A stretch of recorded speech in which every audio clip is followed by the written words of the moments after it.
Chapter 8. Success, Hale rationalized, when it comes so suddenly and brings so much, needs time and thought to be appreciated. He was happy, without question. There was no reason why he shouldn't be. First, he ordered his landlord to knock out 2 walls of the gymnasium to make a 30 by 50 swimming pool. Then he had himself measured for a complete wardrobe. That should have given him a kick. It did. He found it exhilarating to be able to choose patterns indiscriminately, knowing that if he disliked any of the finished garments, they could be immediately replaced. He could have gone on buying indefinitely, but it had to end somewhere. By the time he had 25 suits, 10 hats, a dozen pairs of shoes, and other items in proportion, the process was becoming tedious. Selecting the first of each article gave him almost the same pleasure he used to get when buying on a 40-a-week budget. Almost, but not quite. He had never at one time owned more than 3 suits, an overcoat, a topcoat, 3 hats, and 2 pairs of shoes. Each additional item had to be chosen with great care and was very intimate to him in consequence. He knew just which shirts, ties, and socks to wear with each suit. Now he could let his valet choose his outfits, knowing that the precise Hamilton would never let him wear the same combination oftener than once in 3 weeks.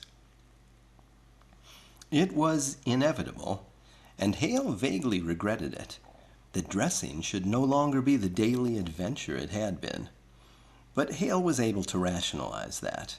It was significant that he could think in no strong terms of enjoyment. He merely thought the enormous wardrobe and the valet to manage it were nice.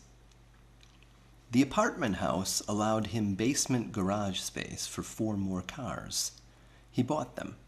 He bought a box at the Opera, and a mansion on Long Island, and a hunting preserve in Maine, and a saddle horse. The ability to do those things, he felt rather unemotionally, was nice. But he had to make himself gloat over his new possessions. Otherwise, he was apt to accept them prosaically. For a while, he resisted the idea of hiring a private orchestra. But then he thought, that was no attitude for Lucifer's partner.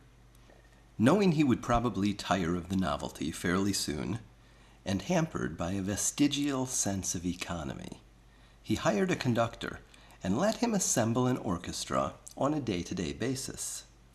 His staff had no doubt been much relieved when he reappeared at the apartment after his 48-hour disappearance, though they were too well trained to show it. They worked into their routine without apparent effort. Of course, he was happy. The only thing he needed was a yacht, and that, Johnson told him one night, was just a matter of time. The papers, as Johnson had predicted, came out screaming one day against the sale of aircraft to friendly nations. It was a vicious foreign entanglement and a violation of the isolation policy.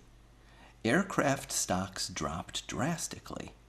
Then the government explained everything, and up went the stock prices.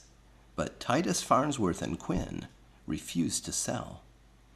Johnson explained that strategy.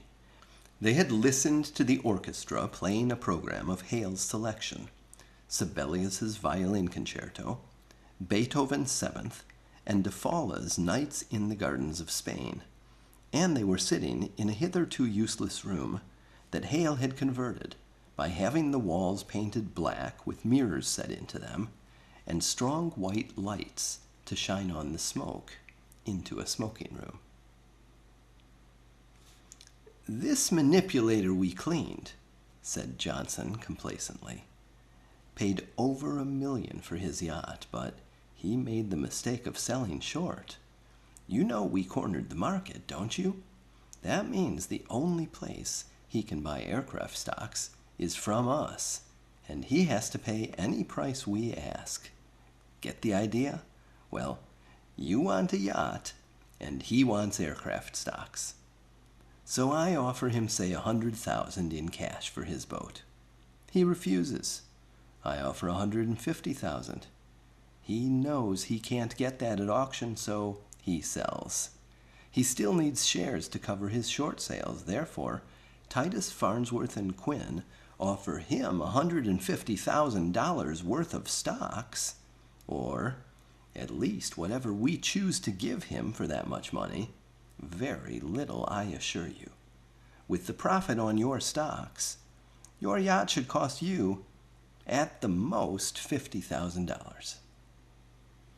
Hale lit a cigarette, a personal blend with his initials on the paper.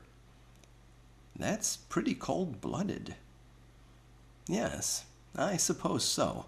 However, to operate efficiently as Lucifer's partner, you must understand the philosophy of hell. Obviously, its inhabitants are here to suffer. This manipulator served his purpose often in the past, to strip other speculators.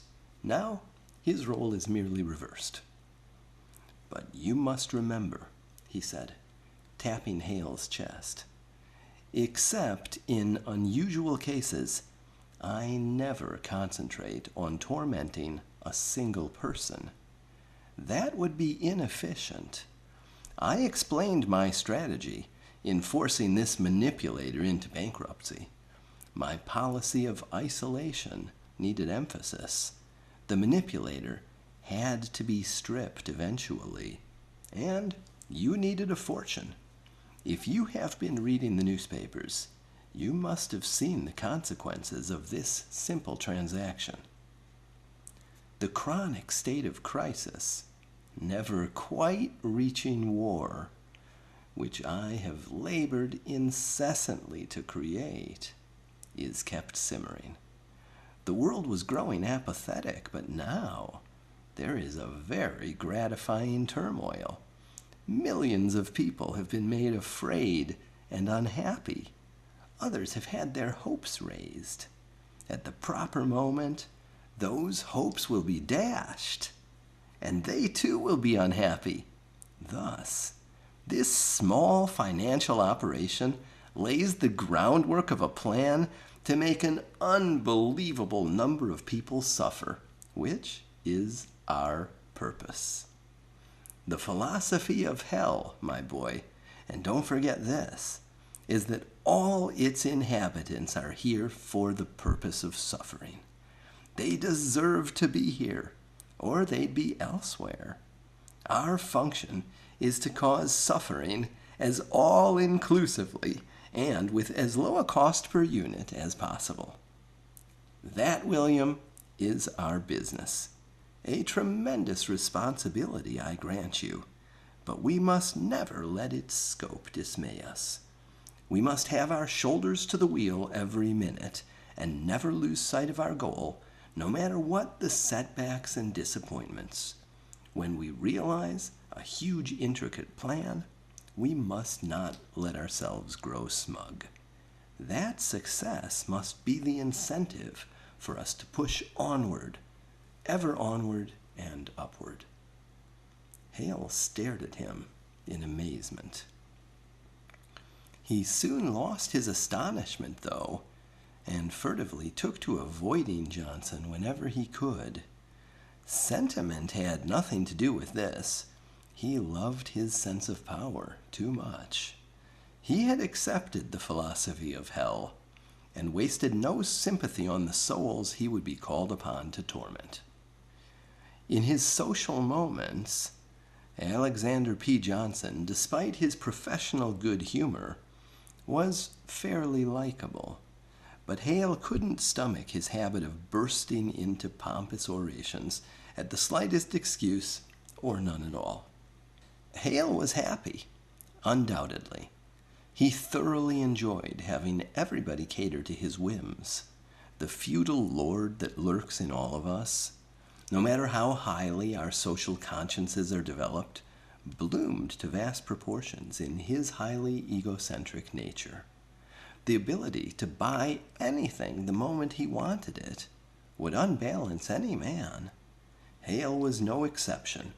He gave orders recklessly, and, like anybody else in that position, loved the feel of power.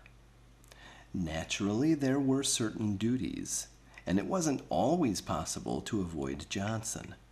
One night, Johnson made him join a businessman's club. Hale, with the ordinary man's dislike of booster organizations, joined unwillingly, and only because his partner explained that it was one of his principal sources of information.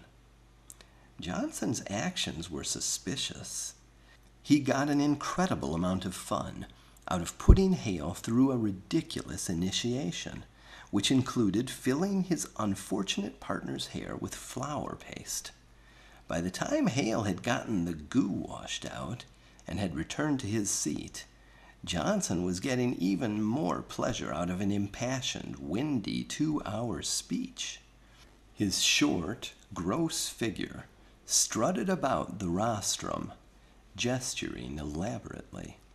He looked like a radical cartoonist's conception of capital. In fact, if dollar signs had been stenciled on his clothes, not only would they have seemed fitting, he probably would have been very proud of them. Hale discovered that he preferred even a slinking, melodramatic Lucifer to this chubby, jovial Satan who perpetually orated on none but the largest and dullest issues. Superficially, there was little difference between Johnson and his fellow club members, who used the meetings for rhetoric, inviting everybody to get together and push because nothing could stop us if all worked together instead of against each other. When Hale was exceptionally unlucky, Johnson tagged along to plays and concerts. He was lousy company. At any moment, he ignored stares and hushings to address Hale in a clear, round voice about social, political, or economic movements here and abroad. It was maddeningly boring, and Hale stared straight ahead, raging silently whenever Johnson spoke. But Johnson had to be used. So, although Hale dreaded being alone with him for so long, he let him invite himself along on the first cruise when title to the yacht was cleared.